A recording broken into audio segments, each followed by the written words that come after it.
Cast is now starting. All attendees are in listen-only mode.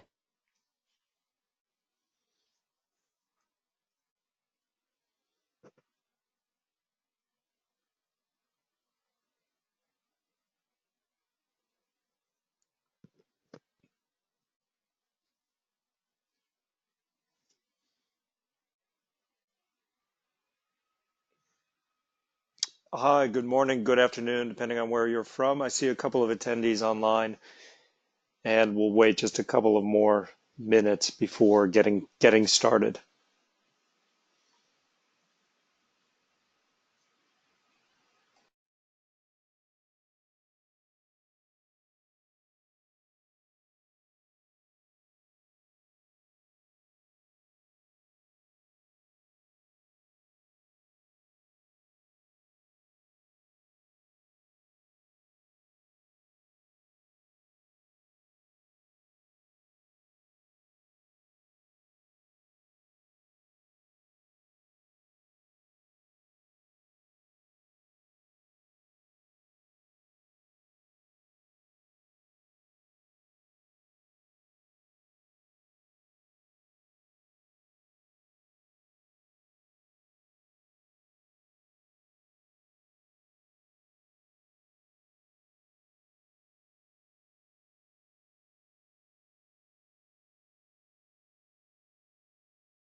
Hi, sorry for the delay.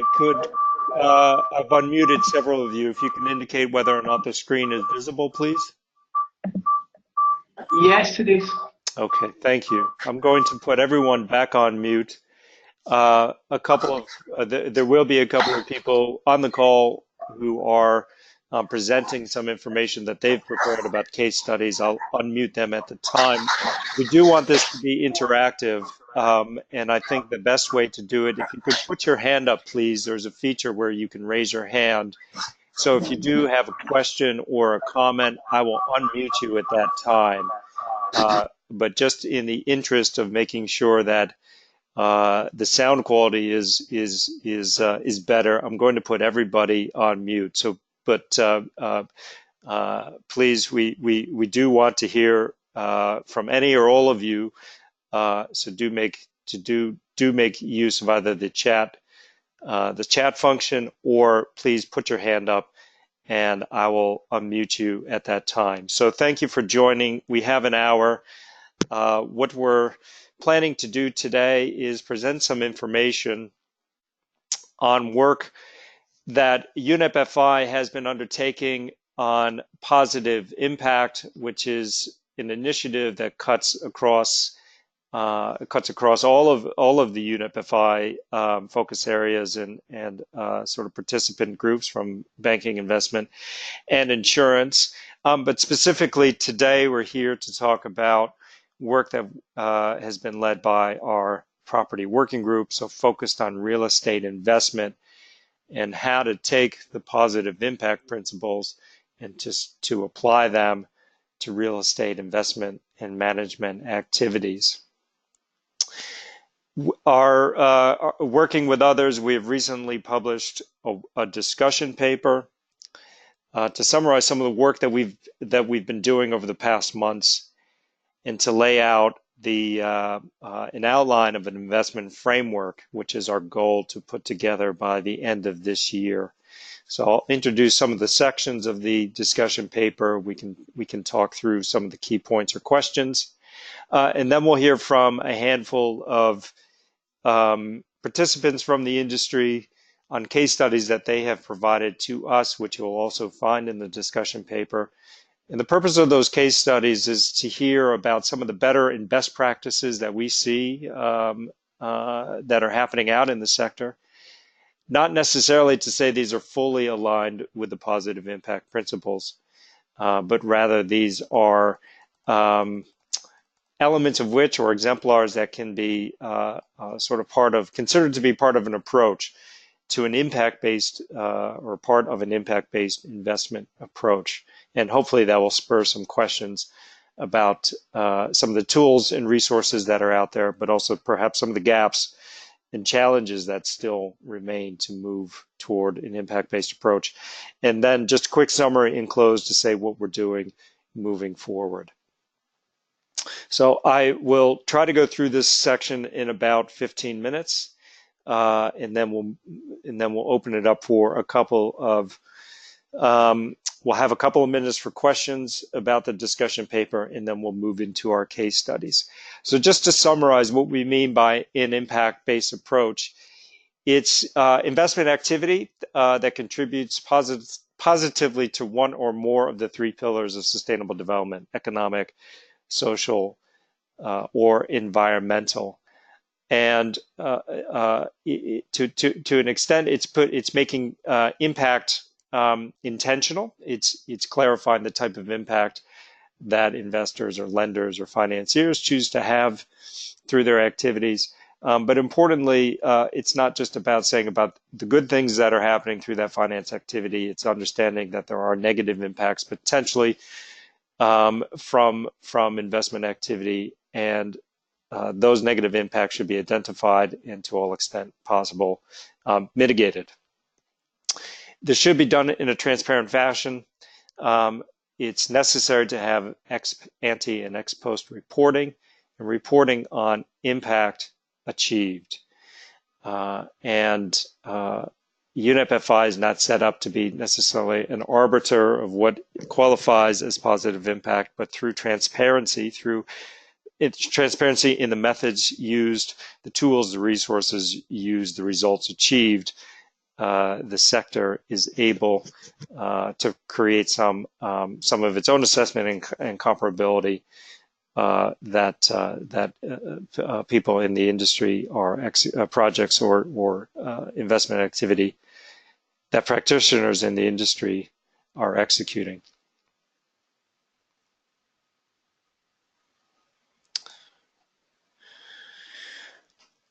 For our real estate work within the property working group at UNEP FI, we have a mandate to develop a high-level investment framework, and it's meant to provide guidance, and it's almost considered something of a process map that institutions can use to make strategic decisions across the whole of their organization, but also applied to individual projects or funds.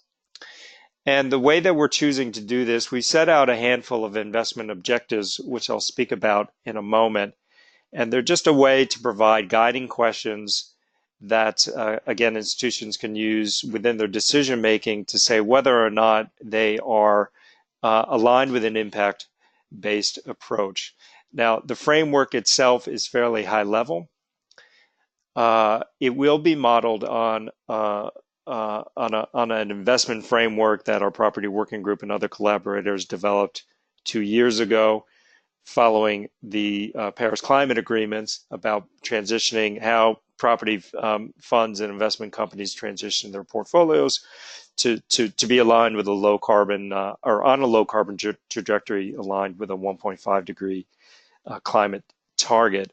So we have a framework, we have a high level framework in place that we can borrow from. But of course, positive impact is much broader than just carbon emission reductions. As mentioned, it cuts across all three areas of sustainable development.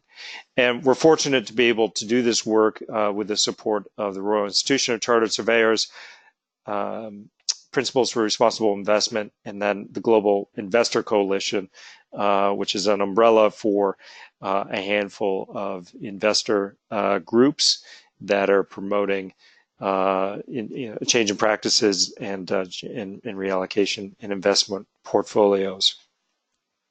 So just quickly, our investment objectives. We have set out, and all of this is described more fully in our discussion paper. What we're saying that there's a process, and there's a sort of a set of considerations or guideposts, as I've said, as to what investors need to consider in order to shift their activities, in order to shift their corporate outlook, their strategic direction in their direct investment activities or business decision-making points, so that an impact-based approach becomes realizable. And so the first is to have clarity of impact, and it means upfront identifying the type of impact that you have positively or negatively through your investment activity, but more so being more directed about the type of impact that you seek to have. And so it's not necessarily making decisions on a thematic basis related to investments, but more about thinking the type of social, economic, and environmental impacts that you want to create, and being very clear about that. The next point, or the next objective, is to deliver market and sustainable returns. And so it's important to say that this is not being pursued as a way to set aside money that perhaps would be satisfied with lower financial returns, but deliver those extra financial returns, the economic or the environmental, the social or socioeconomic benefits. It's saying that there is no trade-off, and that the goal should be very, very explicitly that through your mandates to develop or to deliver market returns for your investors, you can also deliver sustainable impact returns alongside that. The next objective is about the measurement of impact. So again, the positive impact, the negative as well, doing assessments ex ante and ex post. and being transparent throughout that entire process. And then the last is what we call additionality or additional finance in impact flows, which is a little bit of a loaded term, and perhaps it's useful to think about it more of an aspiration than a strict requirement for an impact-based approach. But ultimately, the objective is to create impact where perhaps hasn't happened otherwise, and to move investment capital into subsectors in the market, into different market positions that perhaps are new to your institution, or that are emerging part of the market landscape as a whole, and to try to accelerate those flows. So moving on, and apologies, the slides do advance very slowly.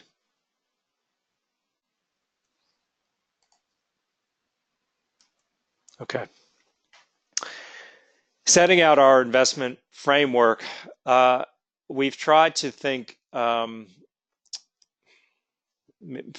perhaps in just ways to categorize or group the activities, or how to link some of those four objectives that I just mentioned with a process for an investment process. So first is setting out the investment thesis.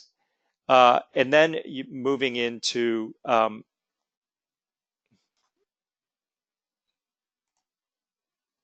sorry, it appears the screen sharing has just stopped.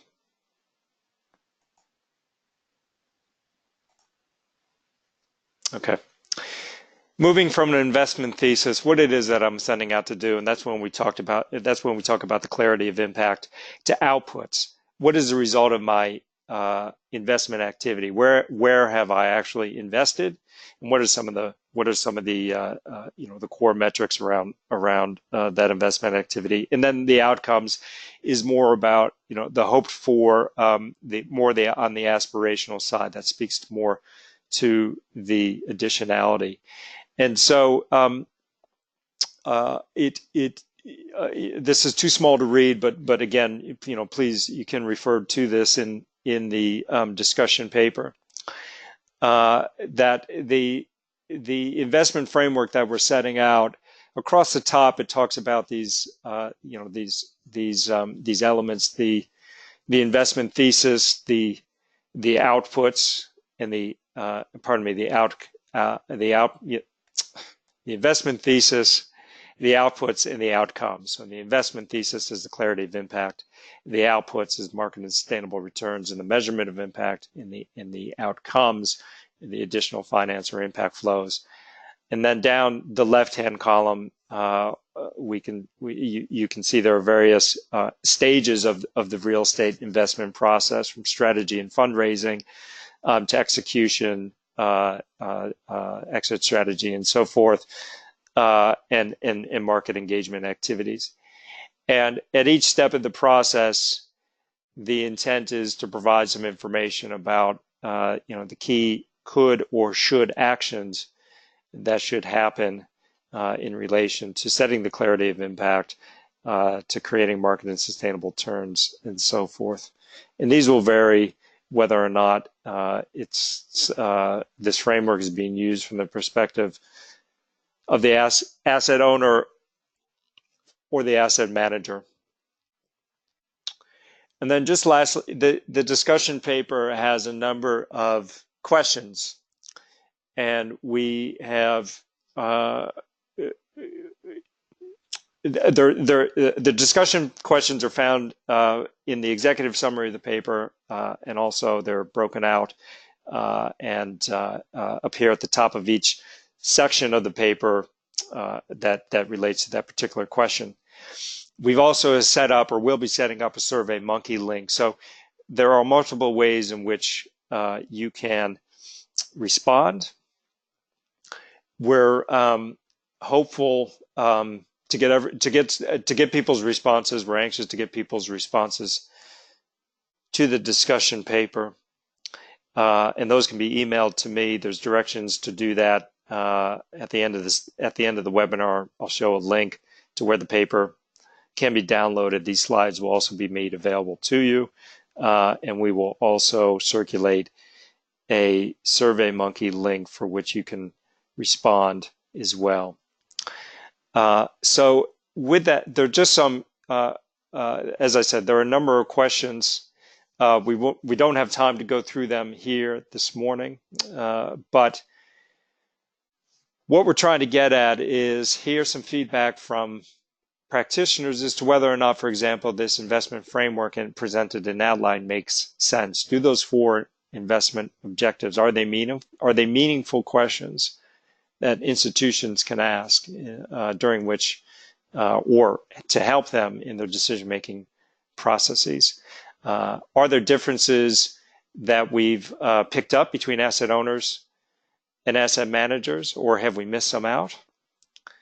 Are there stages of the real estate investment cycle? Again, are they fully represented, or are there stages that we've missed out that we should make sure that are incorporated into that framework? This question about impact themes. As real estate practitioners, is it pragmatic? Is it possible to agree to a core set, perhaps even a standard set of impact areas that real estate investors should focus on, or areas that they clearly have impact, and because of that common agreement or perhaps shared understanding of where the sector does have impact, is it possible to create metrics across those impacts and come to almost an industry-wide agreement as to what some of those key impact metrics may be? Another question we want to explore is about additionality. Is that something that can be objectively measured?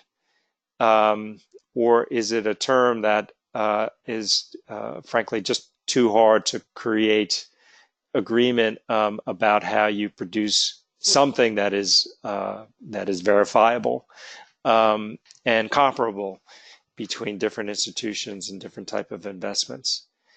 And then lastly, what are some of the resources that people think should be developed to support this process about impact identification, about understanding negative impacts as well as positive impacts, about the measurement processes and so forth?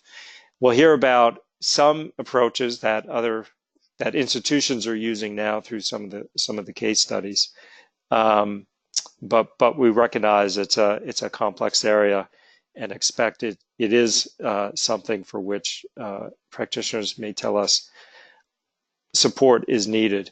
And just lastly, before I open it up, I want to share this image of some work that's happening coincidentally also at UNEP FI, looking at impact categorization.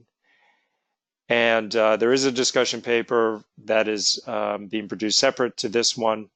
It's not specific to real estate, but it is laying out an approach to impact categorization, to identifying impact that is applicable to any type of investment activity. And this radar has defined what those impact categories may be. And so this is still a work in progress. There are 17. I mean, it does sort of visually bear some resemblances to the SDG wheel or SDG radar. And I won't go into detail, but you can see the breadth of impact that is being put forward as appropriate for consideration. And the point is not that every investment or every loan or every finance decision will have substantive or equal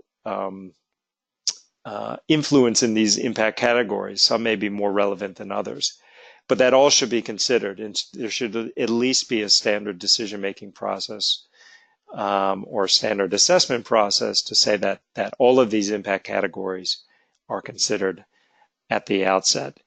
So that work is ongoing, and we're fortunate that it is, and I think it will be a great contributor to what it is that we are trying to do, which is establish this framework and then provide some guidance on supporting tools or methodologies or approaches that help this framework become actionable. So I'm going to leave it at that. I see one question that has come in, a couple now. So let me see if I can unmute you. It's from Christopher Caton, and have you pose the question?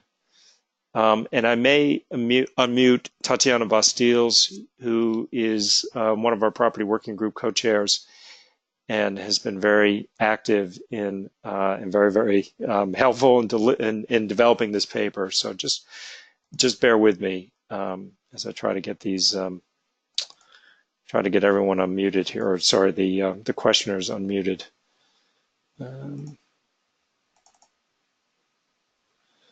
Okay.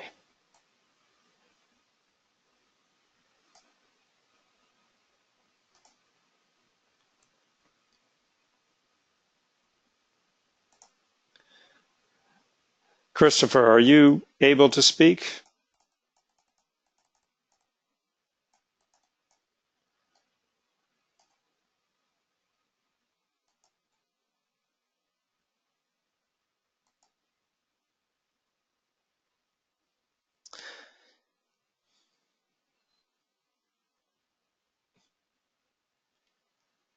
Okay. Christopher is saying that he didn't have the audio pin. I'm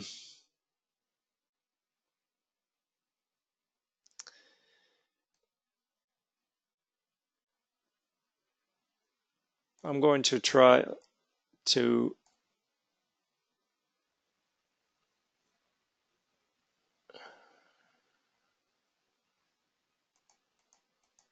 let me read out the question. Is there a crosswalk between the radar that you see up on screen in the SDGs? Why or why not are they, or would they be identical?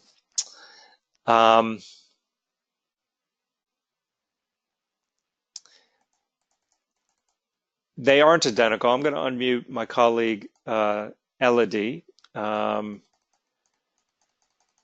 And I don't know if Sabina is on the call. Elodie, can you speak? And Karine, are you able to speak?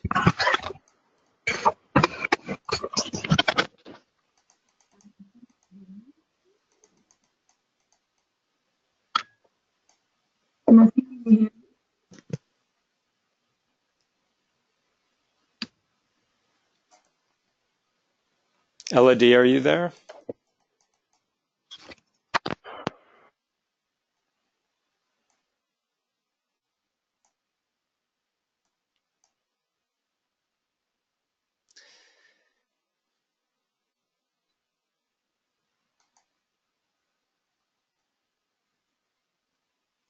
So for that question, I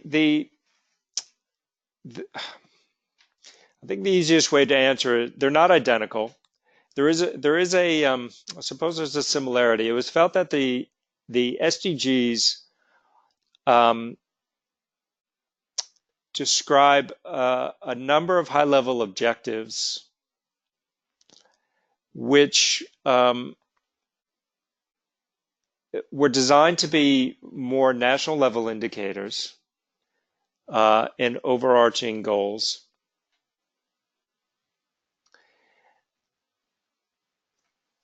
And don't necessarily lend themselves to well to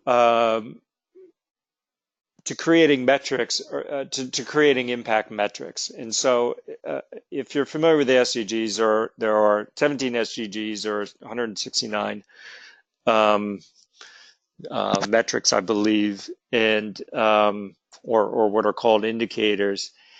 And they don't match particularly well to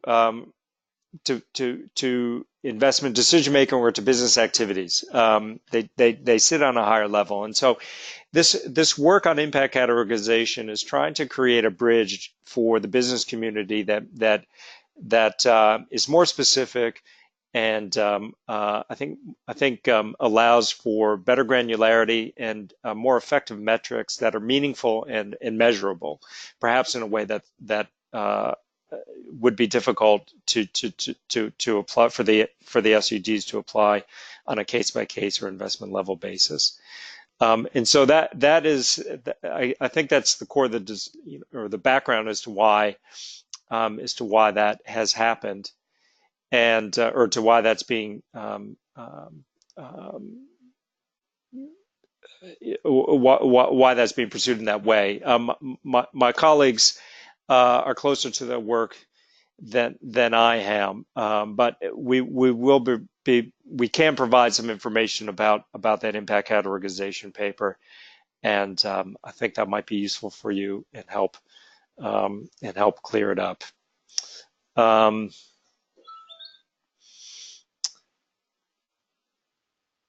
Are there any other?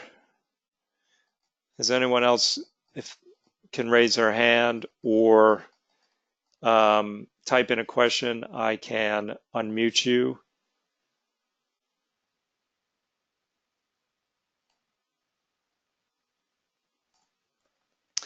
If not, I'm going to move on to our case studies and turn it over to other presenters. And they've been asked to spend a few minutes to present some information from their case studies. You'll find more details about their case studies in our discussion paper. And I've asked them to focus on a few key questions. So let me just try to advance the slide here.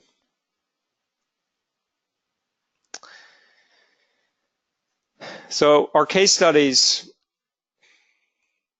we think it's useful to think of the case studies as they're good reflections of steps along what we're calling our positive impact adoption curve, and that different institutions are on different. This is a progression, and it will take some time to integrate practices and to have the tools and the resources, so that institutions can undertake investments or operate on a basis where impact is fully considered, negative impacts are identified and mitigated, and impact value is clearly and consistently reportedly and objectively reported. And so, we're probably toward the lower left-hand bottom of this curve, and perhaps starting to move up now. And we are using these case studies. Sorry, I think the screen is paused. Screen sharing is paused.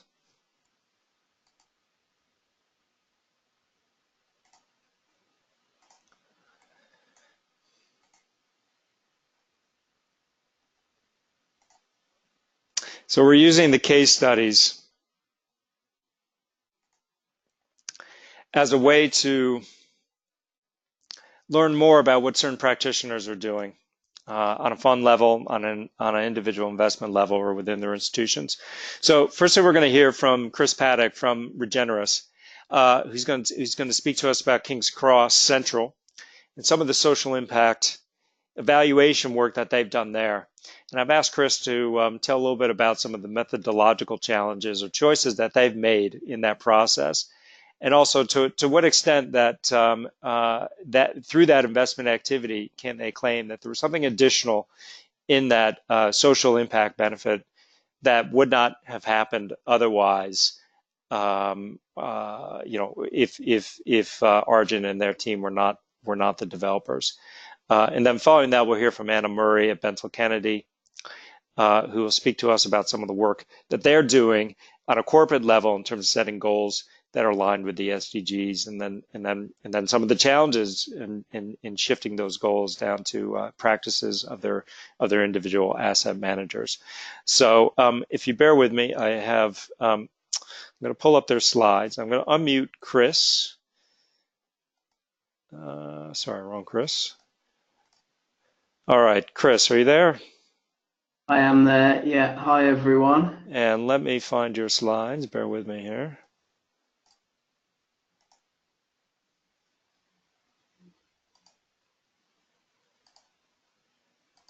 Okay. So is that on screen? Not yet, Matthew. All right.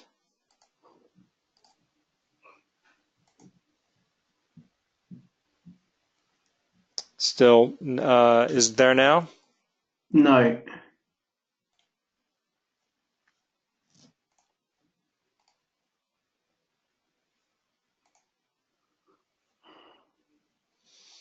The best laid plans. I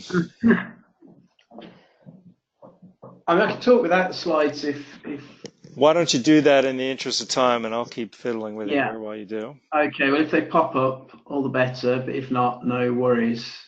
Okay, hello to everyone. My name's Chris Paddock. I'm a director of a company called Regenerus. We are an economic and social research consultancy, and some of our work relates to the impact of real estate. Certainly, if you're thinking about the adoption curve, we're finding that more and more of our clients are moving up that adoption curve at the moment and asking us to do more in relation to their impact. These are a few reflections on a piece of work we did for Argent and King's Cross partnerships, reflecting upon the impact of their activities over the last 10 years at King's Cross in central London. Aha, we have some slides. All right. So this really came from, not from a desire to do detailed ex-ante impact evaluation or appraisal, or a desire to track and measure performance against the SDGs or any sort of ESG thing. It actually came from the fact that a lot of prominent people were saying nice things about King's Cross, and there was a lot of positive press, which ranged from focus on the economic impact, the social impact, environmental impact, the community impact. But Argent, as lead developer, realized that they had very little evidence at all to back up a lot of the positive messages that were coming through. So we were appointed to look at whether it was possible to use available data that they'd gathered and that we were able to access via publicly available sources in the UK to start to put some evidence on the bones of the story that was emerging in King's Cross as one of London's most successful developments. So if we go to the next slide, please, Matthew. In lieu of any sort of ex-ante measurements or any framework, we went back to Argent's 10 principles for a human city, and this is more of a strategy than it is a framework for measurement, but it provided us at least with a number of hypotheses and questions that we could test. One thing that Argent, the King's Cross Partnership, and the relevant local authority, London Borough of Camden, had done very well was some good strategic thinking up front, and then developed a strategy that they then stuck to for the remainder of the development. So we at least had a number of areas that we could investigate and start to gather evidence for consideration. In terms of our broad approach to that, on the next slide, we sort of started from, a similar point of view to UNEP in starting to think about the commercial and financial value as a necessity, but also the economic, social and environmental value, starting to think about the contribution and impact that they have upon each other. And by thinking about those, we were then able to look at the type of inputs which would lead to impact. So there was the direct impact of the developer activity, which gave us something about which we could start to think about additionality. We were able to start to value the social impacts. In the UK, we've got some reasonably well developed ready reckoners, logic change, theories of change around social impact that we were able to overlay onto the information that we were able to collect. And one thing that we have sought to do, and something that I'll end on, is start to make recommendations upon how Argent can pursue a more sort of holistic and more effective approach to measurements in the future. In terms of how we did this, as I said, there was no real framework up front, so we were very much dependent upon the information available to us. If we move to the next slide, please, Matthew. So this was, as I say, without any framework, without any ex-ante assessment, we were very much dependent upon publicly available statistics for King's Cross, and then as to help us form a reference case, other developments in London, and then information that had been collected by Argent and its partners over the last 10 years.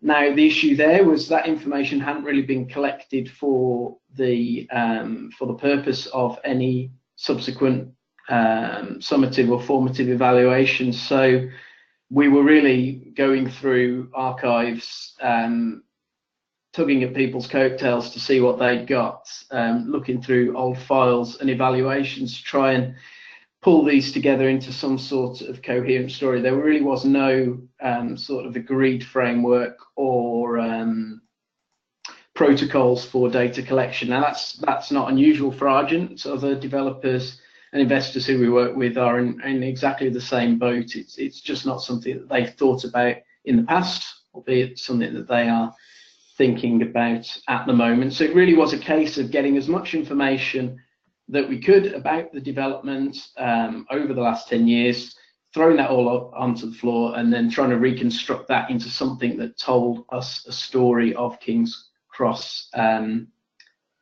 over the last decade. So subsequently, on the next slide, we were able to put together, using, as I say, various different data sources, an assessment of how Argent had done against the 10 original principles for a human city that they'd set out as a sort of basis upon which they could do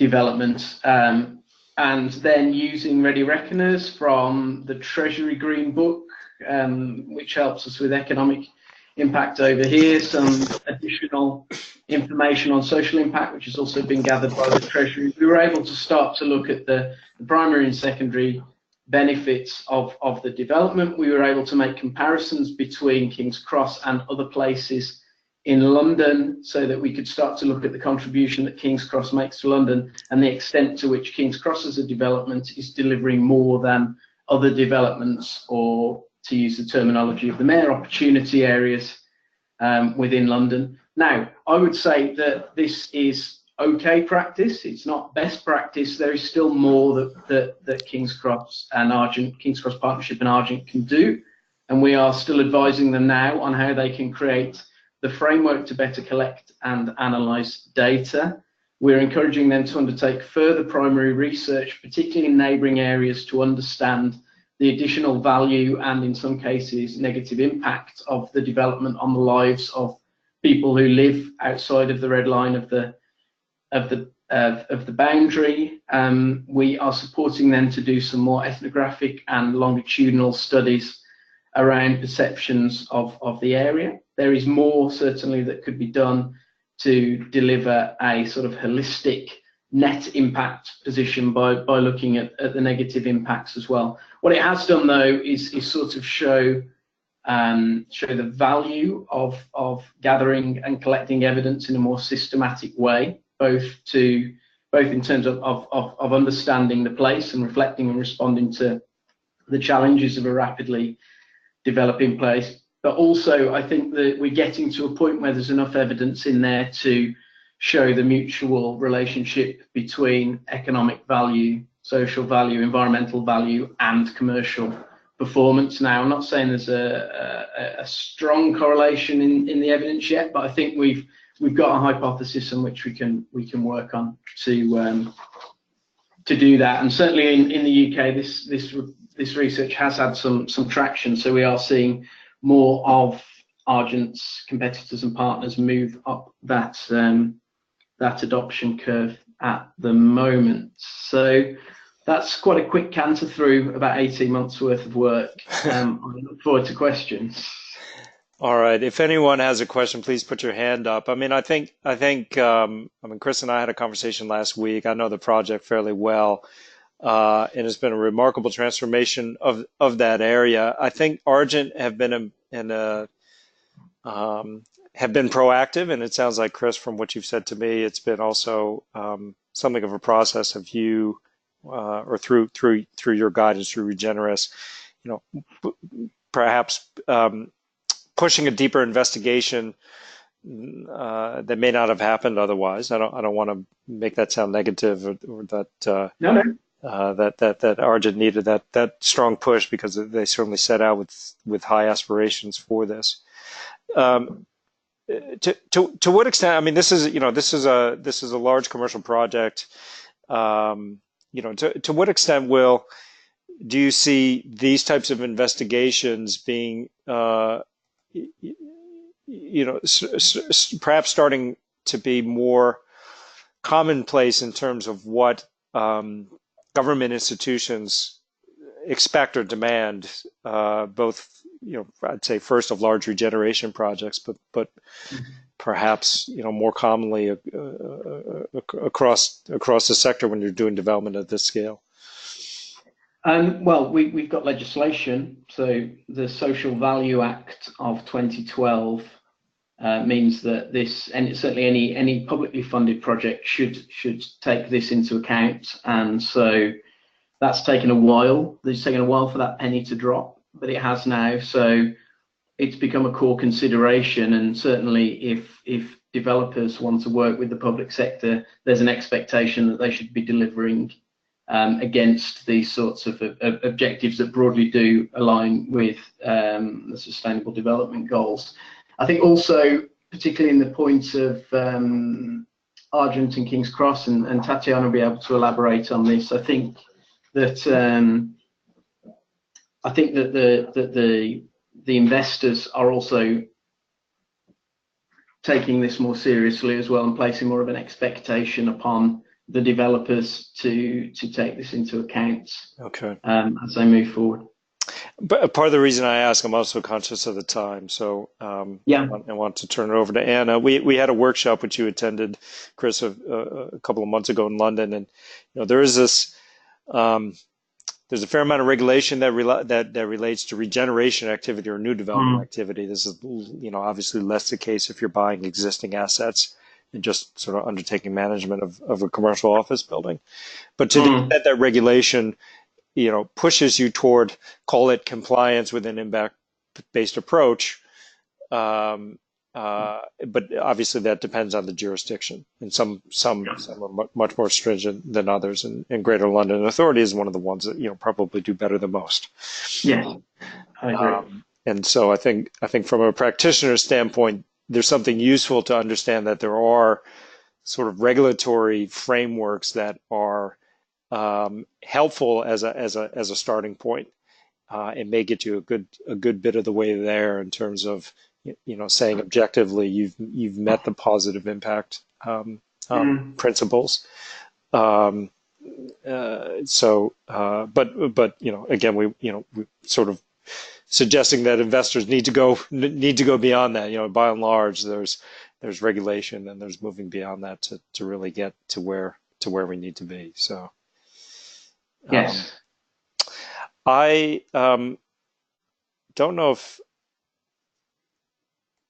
Tatiana is online. I no longer see her name.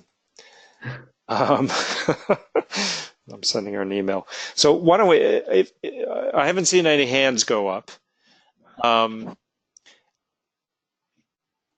I've just got one here.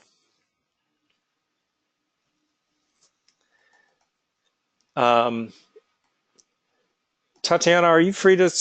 Are you? I apologize. I don't see your name, and so which is why I can't unmute you.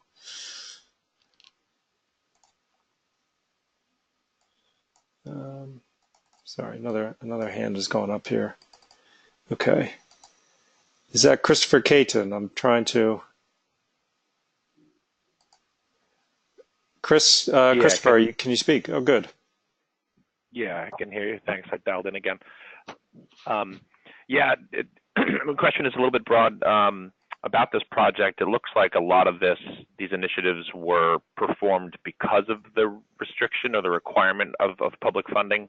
And I'm wondering, given some of your discussion earlier about the financial benefits and not doing these things with social benefit at a lower return, did a project like this see like a delta or additional type of ROI or financial benefit from following something this specific or this intense, or was it really they only did it because of the government requirement?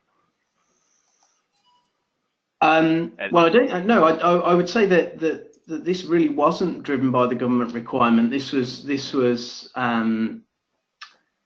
I mean, we're going back to sort of 2000, well, early 2000s to sort of a planning application in sort of 2009, so 10 years ago. Oh, okay. Before so that was sort of predated the current social value legislation. However, we do have planning obligations over here, which is called Section 106 agreements, where a developer will sign up to a set of interventions which mitigate the negative impacts of a development and ideally support the positive impacts of a development. And the Section 106 agreement in this case was absolutely fundamental to delivering a lot of this benefit. The other factor that contributed to this was the recession. So the recession meant that things stopped and slowed down. It created a period of reflection and an opportunity to rethink the developments and rethink the order of development, which probably meant that some of the more socially focused things happened earlier because no one was building residential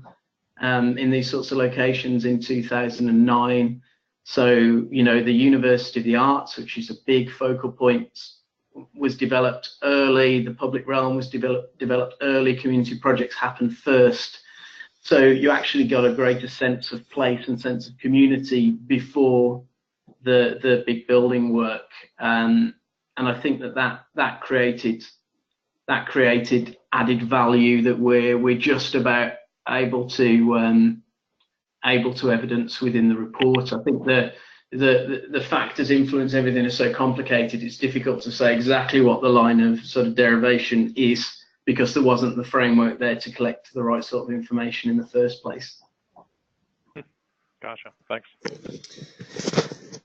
Okay, another question has come through, but just in the interest of time, and I apologize because we both have Anna Murray and Tatiana Bastiles who have prepared some information on case studies. So let me turn it over. I'm going to turn it over to Tatiana and ask her to keep it to 5 minutes, 4 preferably.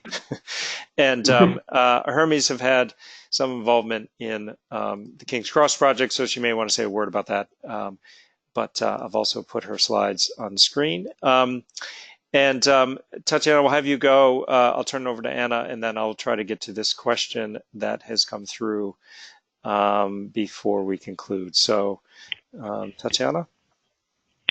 Hi everyone, Tatiana Bastiles from Hermes Investment Management. Many thanks for inviting me to present the case study today. For the sake of time, can you please go to slide 1? I'll speed up a little bit. Mainly, we strongly believe that as an industry, we need to move towards positive impact investing. We also recognize that it is a work in progress and that a number of us are making sense of positive impact investing. So what we have done is we have focused on what we call intentionality and outcomes as our main presentation of what we see as the impact overlay on our ESG integration. If you go to the next slide. And what we mean by that is we believe that in terms of a theory of change, we need to go beyond ESG integration. I jokingly say we need to move to ESG 2.0, which is how do we integrate positive impact within our real estate investment processes. And we start by being very clear about the targets that we have. Intentionality, what are the targets, how to define them, how do we set them, and what indicators do we use. We then have the business case delivery, which is very clearly based on sustainable market returns. And where we see the greatest difference from an ESG integration versus a positive impact integration is very much this intentionality, and then the importance of monitoring and reporting the outcomes using the pre-agreed targets and indicators. And so a lot of work needs to be done, and indeed we are very supportive of the work that King's Cross and that Argent and Legionnaires have done at King's Cross to measure the social impact, for example. And finally, we believe that transparency is really quite important in terms of both public reporting, but also verification and certification. What I will do is I will put forward to you a couple of slides without going into too much detail, which shows you the type of impact themes that we are covering as part of this process. Next slide, please.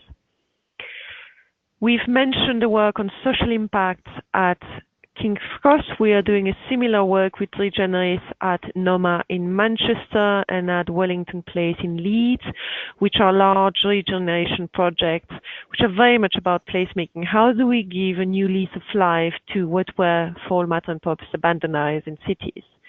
And we do that looking at both the social impact, but also in this particular case, the heritage. What is the value of existing heritage buildings, and how do we bring out and integrate environmental and heritage sites together as an important element of the impact that we have on those sites. Another impact themes that we cover, next slide, is energy efficiency and climate. And it's something one could argue about the question, is this positive impact investment? We actually have been, since 2006, 2008, we have set ourselves targets for carbon emissions reduction, for energy efficiency, energy consumption reductions, which we have monitored, managed actively, monitored and reported on an annual basis on a public report. And we have been able to demonstrate an average of 8% reduction year on year for the last 10 years over our directly managed assets as part of our commitment to climate and energy efficiency as an impact theme. In certain assets, we have had some outstanding results, such as Royal Victoria Place, where we've had over a couple of years 64% carbon emissions reductions by really working closely with our occupiers. Next slide, please. Another area where we've been quite focused at the moment in terms of impact is health and well-being. We strongly believe that the well-being and the productivity of occupiers is a key element that we need to address. And so we have developed what we call our collaborative asset performance program, which works very closely with occupiers and the managers of the buildings to ensure that we improve both the energy, climate, efficiency of the building, but in particular that we improve occupier well-being. Therefore, we have happy occupiers, but also productive employees. And that has been quite a successful program that we have rolled out across a number of assets. And next one, and that would be my final one, is a focus on transport at Milton Park, working with with MEPC as asset manager. We've had a very successful scheme to promote transport to a business park, by really promoting the use of bike, by promoting the use of hydrogen-fueled buses, and we are able to measure in a lot of detail and measure what has been the improvement in terms of the transport impacts that we have in terms of reduction in single occupancy car, but also people cycling and car sharing, and have by that then deducted what is the carbon footprint, but also the health impact on people cycling, etc. So aware of time, this is a very brief presentation of how we overlay positive impact in real estate at Hermes, and very happy to take any questions now or later as people are interested. Yeah, thank you, Tatiana. I apologize for having you rush through that, and then I'll have to have Anna make a quick presentation as well, so apologies in advance. If participants can stay on for an extra 5 minutes, we'd be grateful. I'll just read out the question that came in, and the person who posed the question did need to leave the call, but I think it's a good question, good context for the Regeneris project, or the Regeneris work at King's Cross, and also some of what you just mentioned, Tatiana. So it says, how do we go from one-off case study analyses where in general case studies are done on good, impactful deals to standardized analysis templates for every investment? Metrics that real estate investors should always be looking at tracking throughout an investment to prove its impact, and clients should be asking for. So I think I'll leave that as a hanging question, but I think that's useful to hear something about.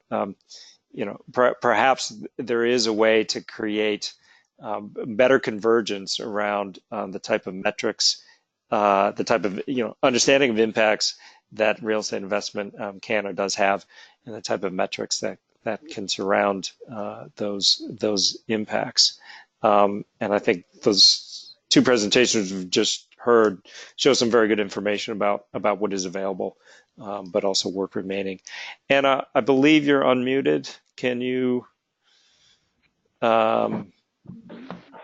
speak?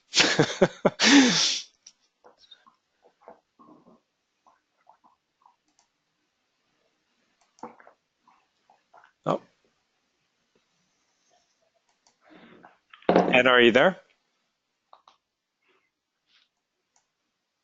Okay. Okay. There, can you hear me okay now? I can hear you. Thank you. Can you hear me okay? Yep. Okay, perfect. Yeah, thanks. Let's see, I've got about 60 seconds to run through the next go for 5 minutes here. if people can hang on, please. Yeah. Yeah, no worries. I think, a lot of, I echo a lot of the same sentiments, and I really like the way that this presentation has been framed in terms of having the overall SDGs and sort of seeing where various corporations take them and how they implement them on the ground. So that's great. Matthew, if you wouldn't mind just flipping to the next slide here. At Bentall Kennedy, we've sort of done the same thing. So with our approach to ESG, obviously our strategy is to manage environmental, social, and governance risk in order to generate long-term returns for clients. And for us, this is definitely informed by things like the United Nations Sustainable Development Goals. We've got various initiatives across the board. I didn't focus this presentation so much on the environmental side of things, but having said that, obviously I think that there's an industry understanding that there is significant crossover, and however a corporation is wanting to define positive impact, I certainly think that an approach to lowering consumption, be it energy, water waste, GHG footprint, and the like, that certainly plays a role in it. But for the purposes of this presentation, we've sort of just looked at more of the social side of things rather than the environmental side. And similar to what Tatiana is mentioning in terms of setting targets and making sure that we are appropriately measuring and monitoring as we move through each year, that's pretty significant. The effort on that side of things and making sure that we can focus on transparent reporting as well is helpful to get the story across, not just externally, but definitely internally as well. And as I'm sure many struggle as well, it's important to try and get the message out there and make it relevant to not just the teams on the ground, but also the asset managers and those who are approving the budgets. So on the next slide, we've talked a little bit here about, as I mentioned, we're focusing it more on the social side when we think of our approach to positive impact, or at least when we frame our approach to positive impact. So we're looking at how we can better support the investment philosophy of live, work, and play to try and attract long-term tenants, as well as help keep their employees and residents happy. So that means things like making sure that we are focusing on high walk scores, high transit scores, to try and promote that health and well-being piece. It also means that within our tenant engagement program, Forever Green, we have a focus on health and well-being to help and try and promote this within the building, within the built environment, and engage all kind of various players of that ecosystem. So it's not just the property managers, but it's also the tenants themselves, and trying to create this space that involves things like having up-to-date amenities like fitness rooms, mother's rooms, bike storage, etc. And then also on the social side, there's the piece of kind of giving back, whether it's donating actual floor space or money. We have a strong Blue Teams strategy, which is our teams around our corporate offices throughout North America have a deliberate focus to give back to the communities in which we invest in. On the next slide here, so this slide just really indicates how we have this positive impact approach is supported company-wide, also office-wide, as well as employee-wide. And the idea being that the power of social impact and the actions help to inspire this, not just a strong culture of volunteerism, but also just the being more engaged in the community, both inside and out of the buildings that we both operate and asset manage. So I don't know that there is there another slide there? No, that's it. So that's the fastest run through I've ever done of our approach. But again, to say this is not at the expense of the environmental side. We have a very robust target setting program and strategy as it relates to consumption reduction and the like. So thanks, and sorry to have rushed through that, but we're at 11:05 now. Yeah, and just maybe if anyone has any, obviously if people need to leave, we certainly understand. I mean, most people are still on the call, so we're grateful that you've been able to stay with us here. Anna, when we spoke the other day, I mean, you mentioned something about pushing some of these mandates, if I can put it that way, down to the property managers. And I would, a lot of the social impact is more, well, perhaps more difficult to quantify. I mean, can you say anything about that process, about to this interaction, I guess, as you try to push things down from the corporate strategic level down to on the ground, and some of the challenges around that? Yeah, so I think many of us struggle with quantifying the social aspect of things. It's much easier, sort of tangible as it relates to energy, water, and waste. So it's easier to have kind of hard numbers, or cost savings or increase in net operating income. So that tends to be a more not interesting, but tends to be a more sort of tangible story to speak with investors and property managers about. But when we get to the social side of things, it's a little bit more challenging, and can sometimes be a bit of a stretch, if you will, when trying to relay that message and the benefit of it. So certainly when we're speaking with asset managers, there's a very strong understanding how pedestrian-friendly neighborhoods or close proximities to transit helps with asset value. That's something certainly within the North American environment, and I'm sure beyond, is a highly aspired quality to have with an asset. So that one's not too bad for us. We have these walk and transit scores available. We even have bike scores available, so it helps to kind of put it on a map and provide everyone's kind of singing from the same song sheet in that sense. Giving back is also, that's a pretty sort of typical one. I think everyone's got a very good understanding as to like how you can create a culture of volunteerism in the community and beyond. Health and well-being is as we all know, is an emerging area, and it's moving beyond just having well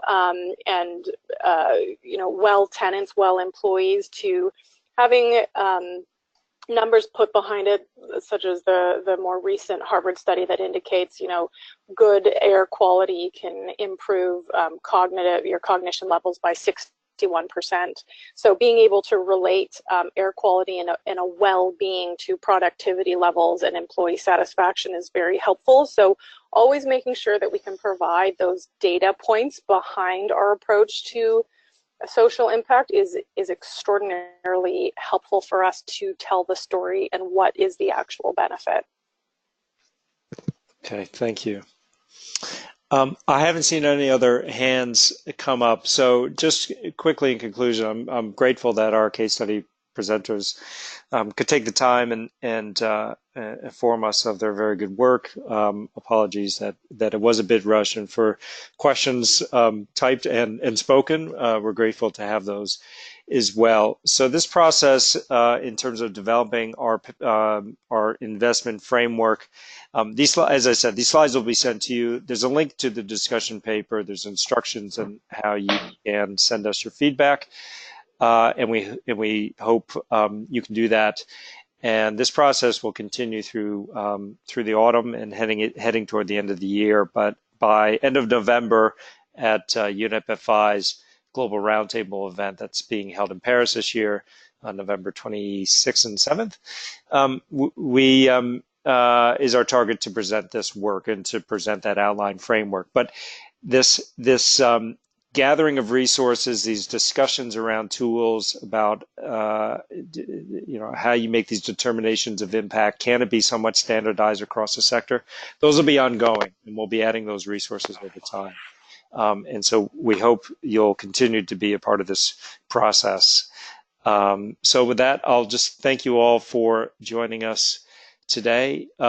Please do contact me with any individual questions or comments. I can share those out more broadly as required. And we look forward to your continued engagement. And please do have a look at that paper and provide us with some comments. We'd be very grateful.